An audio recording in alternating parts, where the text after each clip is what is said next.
Hey everyone, what is going on? Lauren Sisler here. We are cruising right through the 2020 college football season. Alabama coming off a big win against Tennessee, extending that streak to 14-0.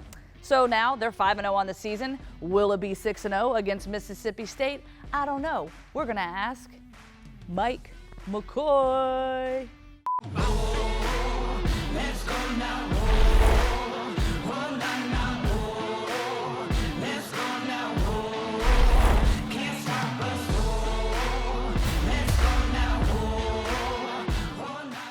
Okay, Mike, we are now officially through the first semester of this 2020 college football season. Time to turn the page to semester number 2. I want to get your overall evaluation of how you feel like the Crimson Tide have stepped up and performed. Are we going straight A's, A-, B+? I know you're pretty tough on them. For me, I would definitely give the offense an A. B, the defense, I'll probably give them a B+. Just simply because now they are finding their identity. They are stepping into their own now. So for me, they're both passing grades.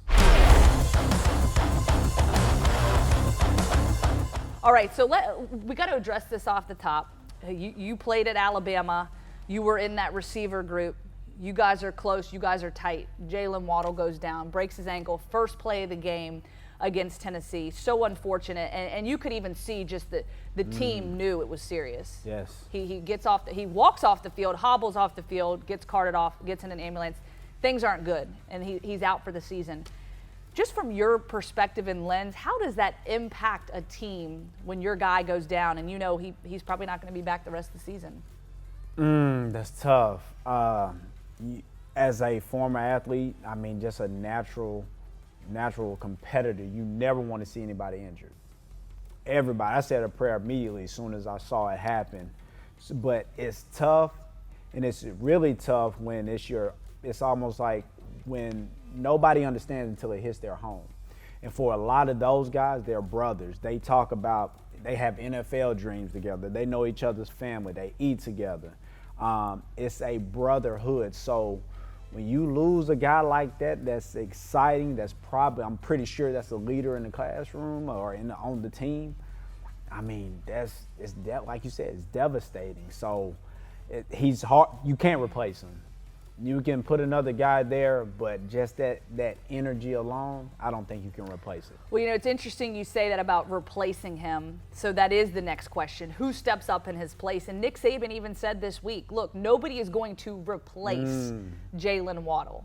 Nobody is going to have that expectation because, oh, by the way, who did we see? Slade Bolden. Yes. We saw some Slade Bolden step up. We got Javon Baker, who's another up-and-comer that we're probably going to see some of.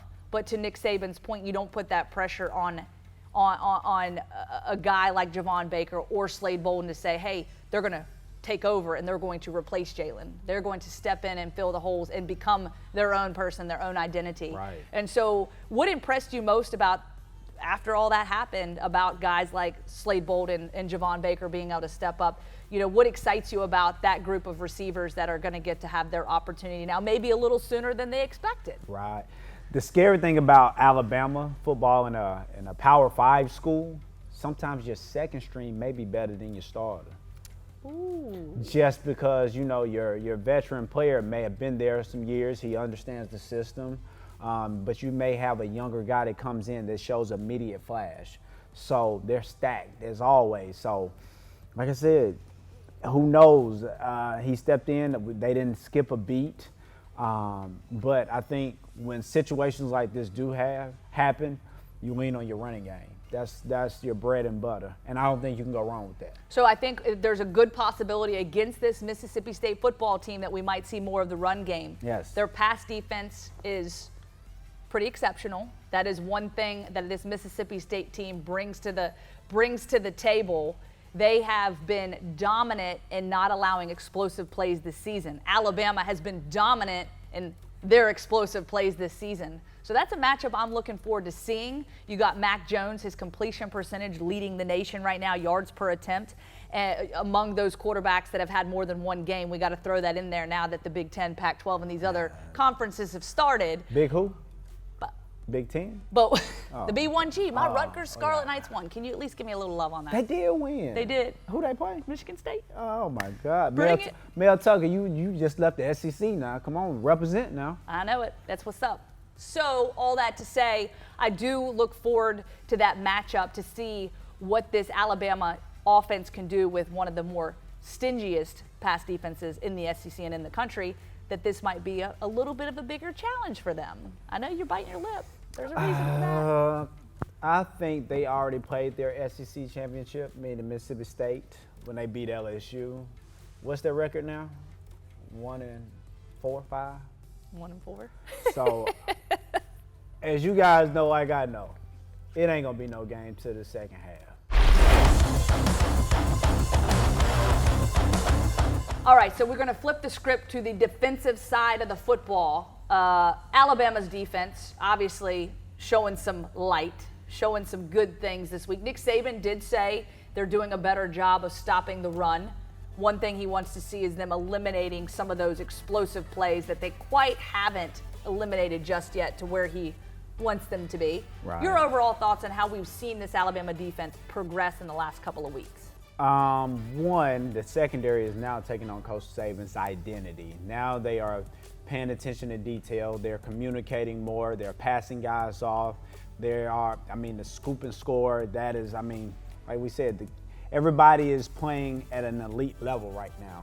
Now the defense, the D-line, and the kid Barmore, number 58, he is playing out of his mind. I am becoming a huge fan. If you have not paid attention, make sure you focus on this kid. His draft stock has skyrocketed. What about Malachi Moore? I want to mention him as well. Malachi Moore, the little scoop and score. When you're a freshman and you have that kind of awareness, pretty good stuff, right? Third quarter against Tennessee. I was very impressed. He just scooped, go. He's learning from he with his sensei. You know, when you over there with the Grand Wizard, Coach Saban, and you have a work ethic like him, you take a kid that's athletic and also has a work ethic. Oh man, it's unreal. All right, so I want to point this out. So first and foremost, Mississippi State's coming in with potentially two quarterbacks, KJ Costello, Will Rogers. Costello, well, they get the win, like you said, the national championship against LSU. Their national championship. And then they've lost 3 straight, and it's worth mentioning because they're coming off a bye week. So it's worth mentioning Costello, not so great, 8 interceptions as of late. So Mike Leach told us this week they're neck and neck. They're battling it out in practice. We'll see who gets the start. We'll see who gets most of the reps. We could be seeing both quarterbacks. So Alabama's going to have to prepare for that. Well, I can tell you this. They're going to play this game like another national, meaning I think Costello is going to come out slinging the ball. He's going to try to isolate our linebackers, put them in space. They got some shifty receivers now. We cannot forget what they did the LSU game. We cannot forget. Now, was it a fluke? We're going to find out Saturday. But you have Mike Leach over there. The guy has a index card. He is a mastermind. So he probably only got 3 plays over there, but he's going to mix it up a little bit. So I am interested in seeing how it will turn out. Will it be a close game? Probably won't, but, I'm excited. What's that prediction of yours? I was a little closer this week. He's keeping tabs. He takes this very seriously, as do I. If I'm a gambling man, which I'm not, make sure y'all get that. I'm going to go 52-10. All right. I got 47-16 Alabama winning back in Bryant-Denny Stadium. They continue to roll on. And oh, by the way, let's not forget October 31st, it's Halloween, and it's also Nick Saban's birthday. We're going to have a birthday party for Nick Saban. Let's go. Happy birthday, old man. We love you.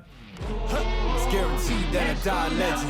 Yeah, son God, homie, I'm reverend. Preach, just protecting my investment. Ask about me, integrity's not in question. Straight up.